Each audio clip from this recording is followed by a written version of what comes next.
ನಮಸ್ಕಾರ ವೀಕ್ಷಕರೇ, ನಾನು ನಿಮ್ಮ ಲೈಫ್ ಓಕೆ ರಾಜೇಶ್.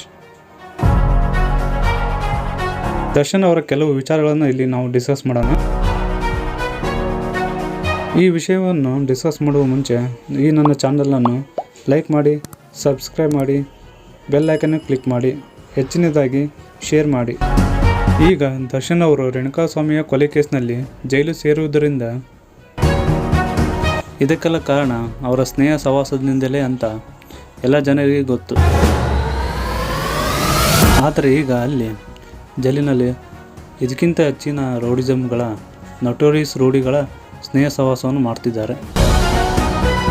ಇದರಿಂದ ನಮ್ಮಂಥ ಅಭಿಮಾನಿಗಳಿಗೆ ದರ್ಶನ್ ಅವರು ಯಾವ ರೀತಿ ಸಂದೇಶವನ್ನು ನೀಡುತ್ತಿದ್ದಾರೆ ಅಂತ ಗೊತ್ತಾಗ್ತಿಲ್ಲ. ಇಲ್ಲಿ ಮಾಡಿದ ಒಂದು ತಪ್ಪಿನಿಂದ ಅಲ್ಲಿ ಜೈಲಿನಲ್ಲಿ ಮತ್ತೊಂದು ತಪ್ಪನ್ನು ಮಾಡುವ ಸಾಧ್ಯತೆಗಳನ್ನು ಅವರು ತೋರಿಸುತ್ತಿದ್ದಾರೆ.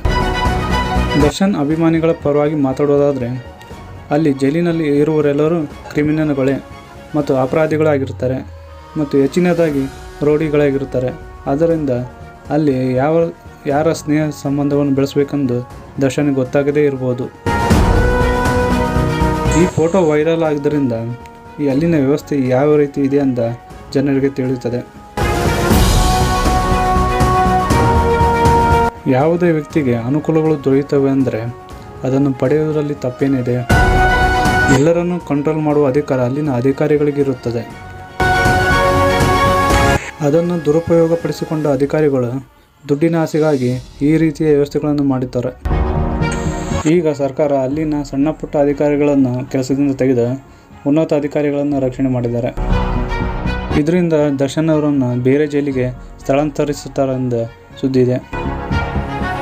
ಜೈಲಿನ ವ್ಯವಸ್ಥೆಗಳನ್ನು ಸರಿಪಡಿಸದೆ ದರ್ಶನ್ ಅವರನ್ನು ಬೇರೆ ಜೈಲಿಗೆ ಹಾಕುವುದರಿಂದ ಪ್ರಯೋಜನವೇನು?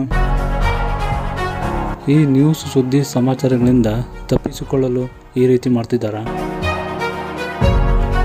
ಈ ಕೊಲೆ ಕೇಸಿನಲ್ಲಿ ಅಪರಾಧಿಗಳಾಗಿರುವ ಹುಚ್ಚು ಅಭಿಮಾನಿಗಳು ಮನೆ ಪರಿಸ್ಥಿತಿ ಯಾವ ರೀತಿ ಇದೆ ಅಂದರೆ, ಮನೆಯಲ್ಲಿ ದುಡಿಯೋರಿಲ್ಲದೆ, ಕೇಸ್ ನಡೆಸಲು ಹಣವಿಲ್ಲದೆ ಆರ್ಥಿಕ ಸಂಕಷ್ಟದಲ್ಲಿದ್ದಾರೆ. ಕೆಲವರ ತಂದೆ ತಾಯಿಗಳು ಸಾವನ್ನಪ್ಪಿದ್ದಾರೆ.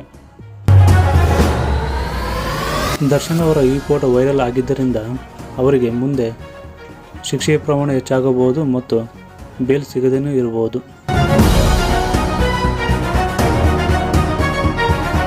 ದರ್ಶನ್ ಅವರು ಆದಷ್ಟು ಬೇಗ ಹೊರಗೆ ಬರಬೇಕಾದರೂ ಅವರ ಮೇಲೆ ಒಂದಲ್ಲ ಒಂದು ಸಮಸ್ಯೆಗಳು ಹುಟ್ಟುತ್ತಲೇ ಇರುತ್ತವೆ. ಈ ವಿಡಿಯೋವನ್ನು ನೋಡಿದ್ದಕ್ಕಾಗಿ ಎಲ್ಲರಿಗೂ ನನ್ನ ಧನ್ಯವಾದಗಳು. ಹೆಚ್ಚಿನದಾಗಿ ಸಬ್ಸ್ಕ್ರೈಬ್ ಮಾಡಿ.